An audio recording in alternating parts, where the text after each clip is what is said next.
नमस्कार, मी राहुल रंजे, दैनिक जनमत सोलापूरसाठी. आपण घेतो सोलापूरचा विकास हा कार्यक्रम आणि आपण थेट दादा उभारले तिकडे आणि तिकडे ज्यावेळी तुम्ही वर दाखवा आपले डॉक्टर बाबासाहेब आंबेडकर चौकात आलो आणि त्यांचा डॉल्बी राहणार आहे का काय नेमकं हे सगळे आपली यंग पिढी ऐकणार आहे का सगळ्यांचं हे सगळीच आपण माहिती आपल्या दादाकडनं घेणार आहे. आणि दादा नमस्कार. दादा मला सांगा काय नियोजन आहे कुठल्या विषयाबद्दल बोलतात? आता डॉक्टर बाबासाहेब आंबेडकरांची जयंती आहे त्या संदर्भात. बोधिसत्व डॉक्टर बाबासाहेब आंबेडकर मध्यवर्ती विश्वस्त कमिटीचा अध्यक्ष गेल्या 15 दिवसापूर्वी माझी निवड झालेली आहे 3 वर्षासाठी. ती उत्सव कमिटीची बैठक उद्या उत्सव कमिटीचे पदाधिकाऱ्यांची निवडीची बैठक आणि मिरवणूक किती तारखेला आणि सप्ताह किती तारखेला या विषयावर बैठक आयोजित करण्यात आलेली आहे 28 तारखेला शनिवारी. दादा मला सांगा सर्व समाजाने डॉल्बी मुक्त करण्याचा प्लॅन केला आणि आपला काय असणार आहे प्लॅन? डॉल्बीच्या संदर्भात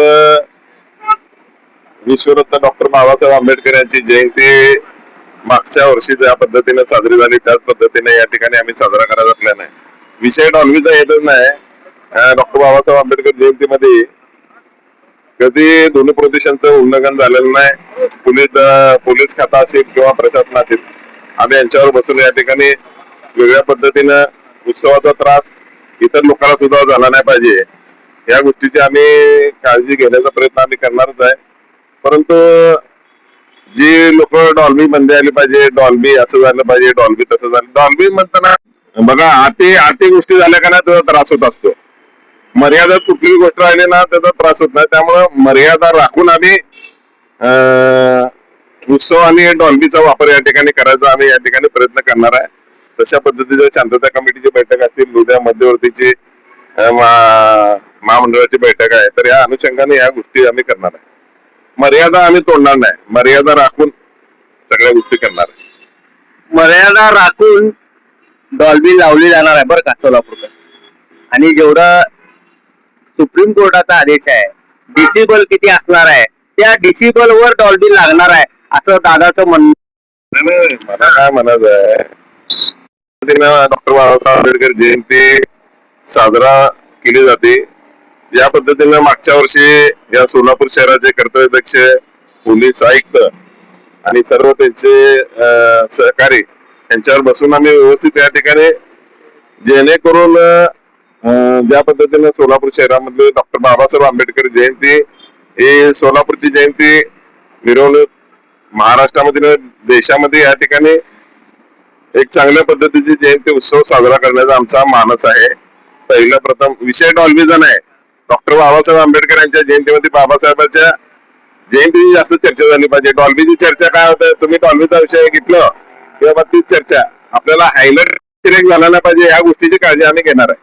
दादा मला सांगा कित्येक दिवस झालं आंबेडकर आपलं उद्यान आहे आणि तिकडं रमाईचं जे पुतळा आहे अजूनही तिकडं त्याची स्थापना केली गेली नाही. तुम्हाला कसं वाटतंय दादा? सर्वात महत्वाची गोष्ट तो ठराव तुम्ही पत्रकार म्हणून तुम्ही त्या विषयामध्ये होतो. तो विषय या ठिकाणी माता रमाई डॉक्टर बाबासाहेब आंबेडकरांचा पुतळा त्या ठिकाणी संयुक्त असं एकत्र पद्धतीचा बसायकांनी त्या ठिकाणी पैसे दिले, 3,25,000 रुपये गोळा झाले. त्यानंतर बाकीचे कमी पडलेले पैसे हे आमच्या संस्थेच्या माध्यमातून आम्ही त्या ठिकाणी घातलेले. पुतळा त्या ठिकाणी बसण्यासाठी काय असतंय, कोण पुढाकार करत असते ना चुका काढत बसते. ते काम चांगलं व्हायला काय लोक असतात की त्यांचं काम चुका काढणं असतं. त्यामुळं असं झालं नाही तसं झालं नाही. समाजामध्ये प्रत्येक ठिकाणी अशा पद्धतीचे लोक असतात, चांगलं काम होत असतं त्या ठिकाणी काय करत असतात. त्या लोकांमुळे ही पुतळा या ठिकाणी रखडलेला आहे. लवकरात लवकर तो पुतळा सुद्धा त्या ठिकाणी बसवण्याच्या दृष्टिकोनातून आम्ही सर्व सोलापूर शहरातले भीमसैनिक, सन्माननीय या जिल्ह्याचे पालकमंत्री असतील, त्या भागाचे आमदार विजयकुमार देशमुख मालक असतील, त्यानंतर महापौर श्री विनायक कोंडेल असतील आणि आमचे महापालिकेचे आयुक्त, या सर्व लोकांना या ठिकाणी आम्ही भेटून एक वेगळ्या पद्धतीचं या ठिकाणी प्रयत्न करणार. दादा मला सांगा, आंबेडकर जयंतीमध्ये हा पुतळा बसेल का तिकडं? आम्ही प्रयत्न करणार आहे. पालकमंत्र्यांना मी मुंबईला माझी पालकमंत्र्यांची भेट झाली जयकुमार गोरे साहेबांची.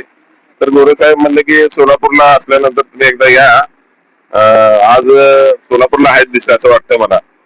तर मी आज त्यांची भेट घेतो, महापौरांची सुद्धा भेट घेतो, आयुक्तांची सुद्धा भेट घेतो. यासाठी जो निधी दिलेला आहे या राज्याचे कृषी मंत्री श्री दत्तामामा भरणे याचा सुद्धा कानावर या ठिकाणी गाठलेला आहे विषय, आणि आमचे मार्गदर्शक सहकार्य केलेलं आहे त्यांना घेऊन, आणि त्या भागाचे आमदार विजय देशमुख, ते नगरसेवक असतील त्या भागातले सर्वांना या ठिकाणी सन्मानाने घेऊन त्या ठिकाणी पुतळा बसवण्यासाठी 14 एप्रिलच्या पर्यंत हा पुतळा बसावा या ठिकाणी, त्यासाठी प्रयत्न करण्यासाठी आम्ही बघू. आता सगळ्यांना भेटून प्रयत्न करतो. त्या पिरियड मध्ये तर होत असेल तर आपण सर्वांना घेऊन त्या ठिकाणी बसवण्याचा प्रयत्न करू. दादाचं पुढचं नियोजन काय असणार आहे? पुढचं नियोजन म्हणताना सध्या आता बघतो तुम्ही बघता, मी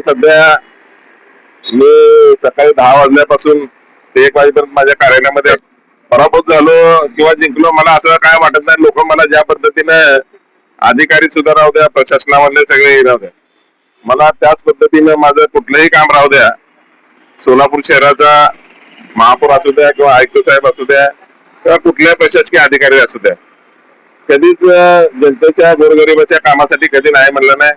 सातत्यानं आपण काम करत राहणारा कार्यकर्ता आहे. सत्ता असल्यानंतर, पद असल्यानंतर कोणीही काम करते. सत्ता आणि पद नसल्यानंतर काम करून दाखवायचं हीच खरे या ठिकाणी समाजामध्ये एक सामाजिक कार्यकर्ता म्हणून या ठिकाणी माणसाने, सत्तेशिवाय जगणारी माणसं कमी असतात, पण आम्ही मुळातच संघर्ष करत या ठिकाणी आलेला आहे. त्यामुळे भविष्यामध्ये सुद्धा समाजाच्या कामासाठी, या सोलापूर शहरासाठी, सोलापूरचा कुठलाही विषय असू द्या, त्या विषयासाठी आम्ही सातत्यानं सोलापूरच्या जनतेची सेवा करण्यासाठी, जनतेसाठी सदैव तयार आहे. आपल्या सोलापूरचा धान्यावाद म्हणजेच दादा, ते पराभूत झाले, पण आपण दादाला घेऊन बाहेर जनमतच्या मार्फत सभागृह चालवणार आहे बरं का सोलापूरकर. जिथं जिथं हे लोक चुकतील तिथं आपण सगळे सोलापूरकर मिळून ही बाहेरची सभागृह जनमतच्या मार्फत चालवणार आहे, एवढं लक्षात असू दे. मला सांगा दादा, आता काय विचार असणार आहे, कुठं कुठं काम रखडलेलं आहे असं तुम्हाला वाटतंय? सर्वात महत्वाची गोष्ट म्हणजे या शहराचा जो पाणी पुरवठा आहे. परवाच मी सर्वसाधारण सभेमध्ये किंवा बैठकीमध्ये मी असं ऐकतो वृत्तपत्रामध्ये, तुमच्या चॅनलच्या माध्यमातून, पहिलं कुठलं प्राधान्य द्यायचं असेल तर या ठिकाणी या शहराचा पाणी पुरवठा कमी दिवसात कसं होतं आणि व्यवस्थित पाणी पुरवठा आणि रात्रीचा पाणी पुरवठा कसा बंद होईल, या दोन गोष्टीकडे सर्व निवडून आलेल्या नगरसेवकांनी, नवनिर्विषय महापौर असतील, लोकमहापौर असतील, स्टँडिंग कमिटी सभापती असतील किंवा अजून होणारे पदाधिकारी असतील, यांचं प्रथम कर्तव्य असलं पाहिजे की महानगरपालिका ही एक नगरसेवक म्हणता नाही ना, मुळात नगरसेवकाचा अर्थ आपण असं समजायला पाहिजे. असं मला वाटतं की आपण एक सामाजिक कार्यकर्ता आहे. पहिला आपण माहिती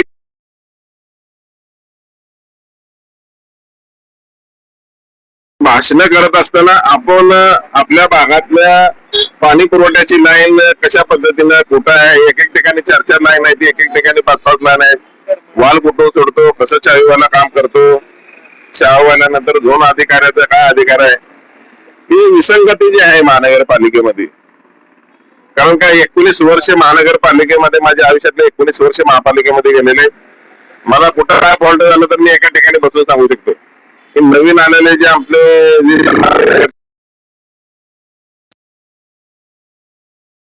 माहिती का, काय खालच्या अधिकारी असतात ना, ती सांगत नसतात, लवकर माहिती देत नसतात. तर ती माहिती आपण स्वतः घ्यावं लागतं. स्वतः सगळं केल्याशिवाय स्वर्ग दिसत नाही म्हणते ना, तर स्वतः करावं लागतं सगळ्याला.